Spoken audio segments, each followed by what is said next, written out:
রবিবার দুপুরবেলা এরকম সুন্দর একটা দোলনাতে বসে দোল খাচ্ছি, সেটা দেখতেই পাচ্ছেন। এটা রয়েছে বকখালি ইকো পার্কের মধ্যে। হ্যাঁ, ঠিকই ধরেছেন। আজকে সকালেই একটা নতুন ব্লগ শুট করতে আমরা চলে এসেছি। আমরা মানে বিয়ন্ড বঙ্গের সদস্যরা চলে এসেছি বকখালিতে। বকখালিতে আমরা রয়েছি বকখালি ইকো পার্কের মধ্যেই, Bakkhali eco park and tent রিসর্টে। তো এটা আমরা পুরোটা ঘুরে দেখবো। এখানকার রুমের প্রাইস কি সেটা আপনাদের জানাবো। আর আমার ঠিক সামনে দাঁড়িয়ে রয়েছে সাগর, তার ঠিক পিছনে রয়েছে সমুদ্র, যদিও সেটা অনেক দূরে চলে গেছে। সেটাও দেখাবো আপনাদেরকে এই ভিডিওর মাধ্যমে। তাহলে শেষ অবধি অবশ্যই পুরো ব্লগটা দেখবেন কিন্তু। কি ভাবছেন? কোনো ভূমিকা না দিয়েই হঠাৎ করে ভিডিওটা শুরু হয়ে গেল? না না, তা একদমই হবে না। চলুন আবারও নতুন করে ভিডিওটা একবার শুরু করি। বাঙালি বরাবরই ভ্রমণপ্রিয় একটা জাত। ঘুরতে আর খেতে আমাদের জুড়ি মেলা ভার। কিন্তু বাড়ি আর কাজ ছেড়ে অনেক দিন ধরে বাইরে থাকা সম্ভব হয়ে ওঠে না। তাই আমাদের সবসময় খোঁজ থাকে সপ্তাহের শেষে শনিবার বেরিয়ে রবিবার বাড়িতে ফিরে আসা যায় এই রকম কোনো জায়গায়। আর সেই খোঁজ থেকেই আজকে আমাদের ট্যুরটা হতে চলেছে আপনাদের ভীষণ পরিচিত জায়গা বকখালিতে। সেখানে কিভাবে যাব, কোথায় থাকব আর কি কি খাবো সবটাই বলবো এই ভিডিওতে। কাজেই শেষ পর্যন্ত অবশ্যই দেখবেন।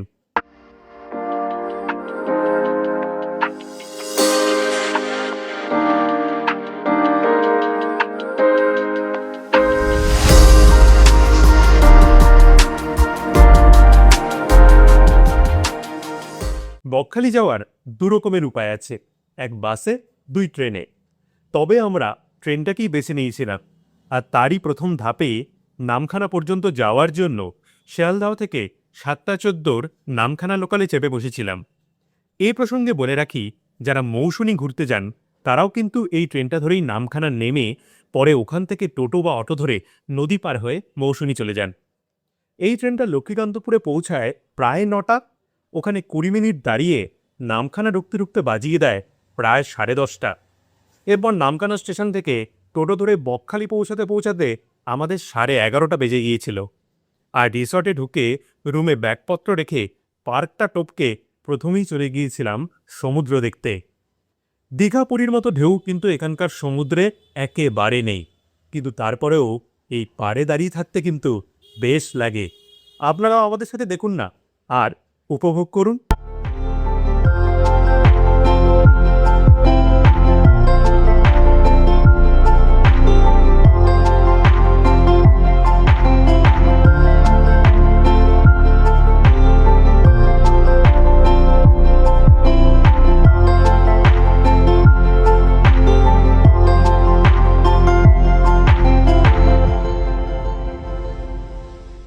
বকখালিতে আমরা যেটা রয়েছি এটা হচ্ছে সেই সুইস টেন্ট। একটু সাগরকে বলবো আমার সাথে যেতে, ভেতরটা কেমন রয়েছে সেটু দেখে নি, যদিও এটা আমাদেরই টেন্ট। আসুন। কোথায় চেন, কোথায় চেন, কোথায়? হ্যাঁ, চেন আছে, চেন ধরে খুললাম। এই হয়েছে আমাদের সুইস টেন্ট। এটা আমার ব্যাগ, ওইদিকে সাগরের ব্যাগ, সব অগোছালো হয়ে রাখা রয়েছে। ভেতরে ঢুকছি, ওয়েট। এটা আমাদের সুইস টেন্টের ভেতরটা। বেশ অনেকটা জায়গা রয়েছে, কিন্তু এখানে জামা কাপড় রাখা রয়েছে, সাগরেরই জামা কাপড় ঝুলছে, আমার নয়। আচ্ছা, টিভি রয়েছে, আর এই দিকে রয়েছে আমাদের কিন্তু বাথরুমটা। একবার একটু বাথরুমটা দেখে নি।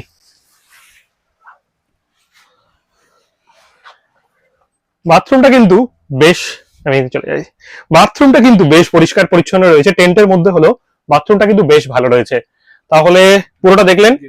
আচ্ছা, এখানে কিন্তু গিজারেরও ফ্যাসিলিটি আছে, আর টেন্টের মধ্যে কিন্তু এসিও চলছে।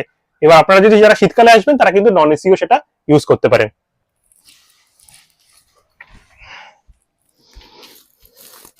সাগর, রুম কেমন লাগছে? রুম ভালো লাগছে? ১২০০ টাকা অনুযায়ী খারাপ না, এসিটার পাওয়ার আছে বলে রুমটা বেশ ভালো লাগছে। আচ্ছা, তুই তো এসির কাছেই দাঁড়িয়ে আছিস। কমরটা কেমন আছে? ঠিক আছে।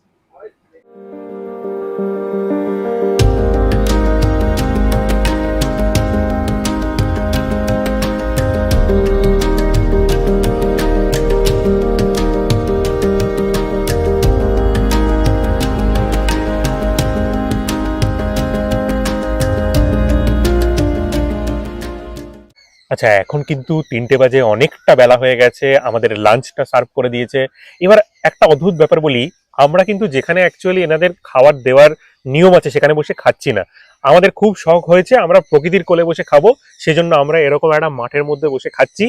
আর উল্টো দিকে সাগর ক্যামেরা ধরে আছে, ও আপনাদেরকে রিভিউ দেবে যে আজকের আমাদের লাঞ্চের খাবারগুলো কেমন, আর অবশ্যই কি কি খাবার আমাদেরকে আজকে সার্ভ করা হয়েছে সবটাই বলবে সাগর।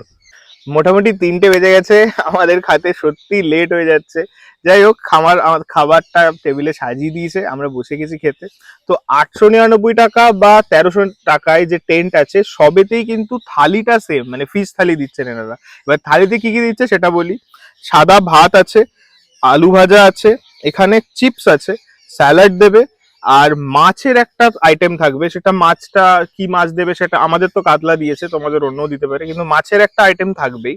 রসগোল্লা দিচ্ছে, আর এখানে পোস্ত আছে, এখানে শুক্তো আছে, আর চাটনি, আর এদিকে ডাল আছে, আর টিস্যু পেপার এটা তো চাইলে পেতেই পারো। আর আলাকাটেও এনাদের অনেক কটা আইটেমস আছে, তার মধ্যে থেকে আমরা কিছু চুজ করেছি। সেটা হচ্ছে, এইটা হচ্ছে গলদা চিংড়ি, আর এই সাইজের গলদা চিংড়ি, সাইজটা কিন্তু অনেকটা ম্যাটার করছে। পমফ্রেট আছে, আর চিকেন দিয়েছে, মাটনও তোমরা পেয়ে যাবে। এছাড়াও মেনুতে আরো ফুডস আছে, তোমরা চাইলে খাবার টেবিলে বসে এসে অর্ডার করতে পারো। চলো আমরা তাহলে খেয়ে নিই।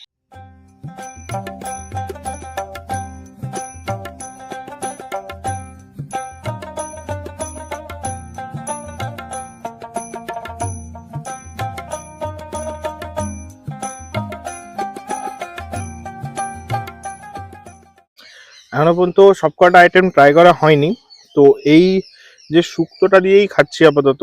শুক্তোটা কিন্তু খুব ভালো খেতে, মানে এরকম একটা জায়গায় বসে এত ভালো বাঙালি খাবার পাওয়া যাচ্ছে, এটাই অনেক বড় কথা আর কি। তো বাদ বাকি খাবারগুলো খাই, সবকটার টেস্ট বলবো। বাড়িতে কি অবাঙালি খাবার খাস? কেমন লাগলো? আমাদের যা শেষ হলো 3টের সময় বসেছিলাম, 4:30 বাজতে চললো। শুট করছি, খাচ্ছি, আমাদের তো সময় লাগবেই। তো এবার যেটা টেস্টের কথা যেটা বলি, খুব সুন্দর খাবার দাবার, একদম মানে মুখে লেগে থাকার মতো আর কি খাবার দাবার। শুধু মাটনটা নিয়ে একটু কমপ্লেন আছে, একটু বেশি ঝাল আর বেশি নুন। বাদ বাকি খাবার সবই ভালো, খুবই সুন্দর খেলাম। তোমরা যদি আসো অবশ্যই এদের থালি, ফিশ থালিটা তো নিও। আর তোমাদের আলাকাটে যদি আরো কিছু লাগে, অনেক কিছুই আছে আইটেম, যেগুলো আগেই বললাম, সেগুলো ট্রাই করো একবার। দুপুরে খাওয়া দাওয়া শেষ করতে করতে অনেকটাই দেরি হয়ে গিয়েছিল। তারপর টেন্টে ঢুকে বিশ্রাম নিয়ে বিকেলবেলা রিসর্টের মালিকের ডাকে আমরা চলে গিয়েছিলাম রিসর্টের মধ্যে পুকুর থেকে মাছ ধরতে।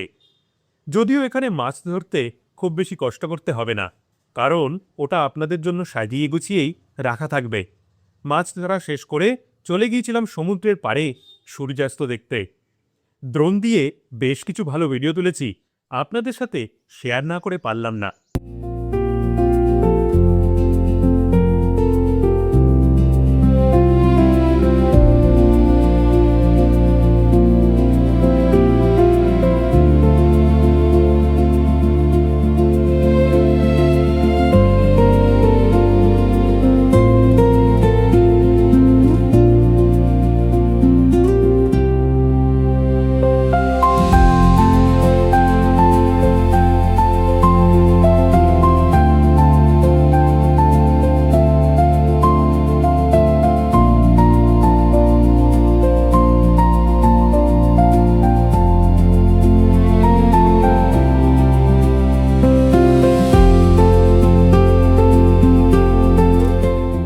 এখন প্রায় 7:30 বাজে, আমরা একটু স্ন্যাক্স নিয়ে বসেছি। একটু আগে সাগর ঘুমিয়ে পড়েছিল, তাই জন্য আমাদের খেতে লেট হলো।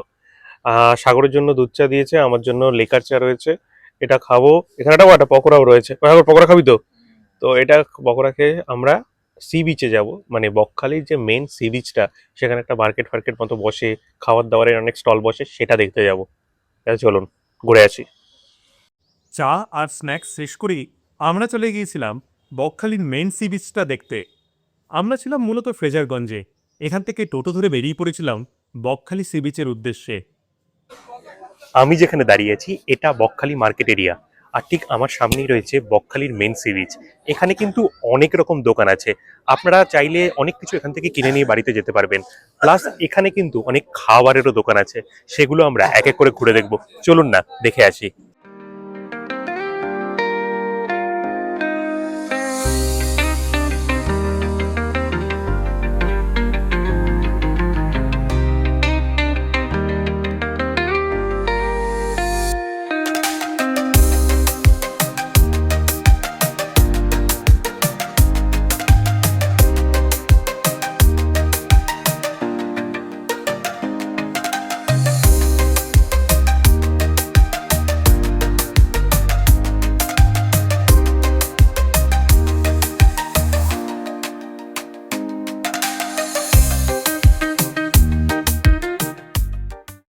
রিসর্টে ফিরতে ফিরতে আমাদের প্রায় 9টা বেজে গিয়েছিল। রিসর্টে ঢুকে দেখি ক্যাম্প ফায়ার করা শুরু হয়ে গেছে। তারপর তার সাথে চিকেন বারবিকিউ করে দেওয়া হয়েছিল আমাদের জন্য। সামনে থেকে আসা সমুদ্রের হাওয়া, এই রকম ঠান্ডা পরিবেশ আর তার সাথে ক্যাম্প ফায়ার পুরো জমে গিয়েছিল কিন্তু।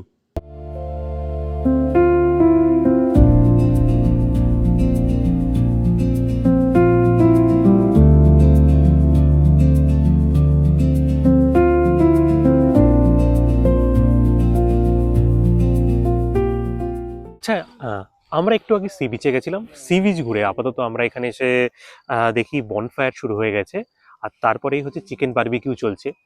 এই প্রসঙ্গে কয়েকটা কথা বলে দিই। এখানে যে বনফায়ারটা আপনারা করতে চাইবেন সেটার জন্য আপনাদের কিন্তু এক্সট্রা দিতে হবে 200 টাকা। আর যে বারবিকিউটা দেখছেন, এখানে চিকেন বারবিকিউ হয় মেনলি 1200 থেকে 1500 গ্রামের মধ্যে, আর সেটার জন্য আপনাকে এক্সট্রা পে করতে হবে 650 টাকা মতো। তো এই ছিল এনাদের মানে রেট চার্ট, আমি পুরোটা বলে দিলাম। এরপর এখানে যে বারবিকিউটা হচ্ছে সেটা খাবো আর টেস্টটাও আপনাদেরকে বলবো। আচ্ছা, চিকেন বারবিকিউ আমরা ওখান থেকে করে নিয়ে এখানে চলে এসেছি। ওখানে ঠান্ডার মধ্যে আমাদের একা খেতে বসে একদম ভালো লাগছিল না, তো আপাতত এগুলো নিয়ে বসেছি। সাগরই কিন্তু মোটামুটি এখানে 500 গ্রাম মেরে দিয়েছে। বাকিটা আমি খাওয়ার চেষ্টা করছি, দেখি কতক্ষণে শেষ হয়।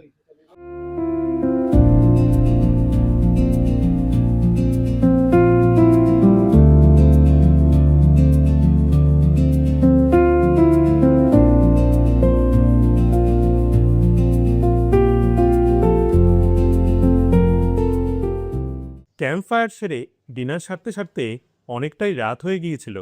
ফ্রাইড রাইস আর চিলি চিকেন সহযোগে ডিনার সেরে রিসর্টের মধ্যেই একটু হাঁটাহাঁটি করে টেন্টে চলে এসেছিলাম।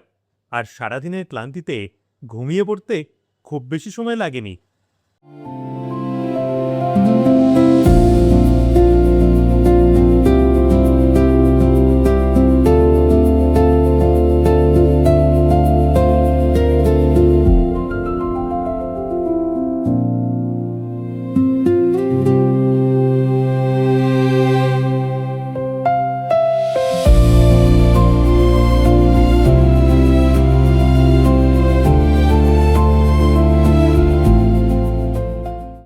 গুড মর্নিং সবাইকে।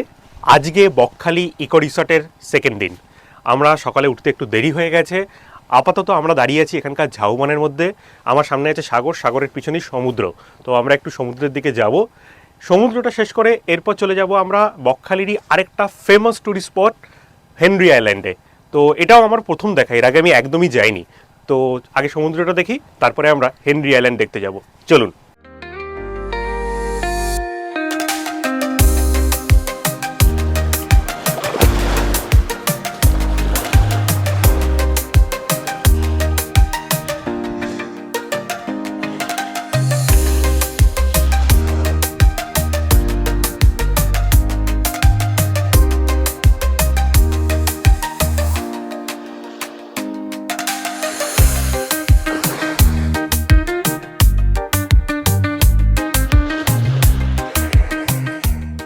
না, হেনরি আইল্যান্ড শেষ পর্যন্ত আমাদের আর যাওয়া হয়ে ওঠেনি।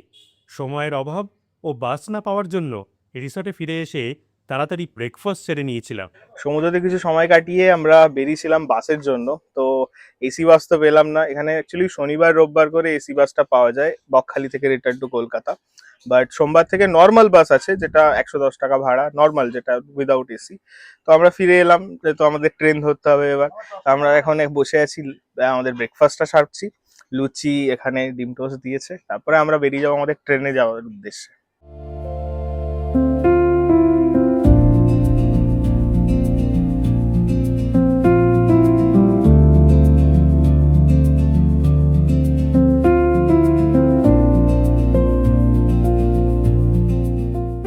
তাহলে এই ছিল আমাদের দুদিনের বকখালি ভ্রমণ।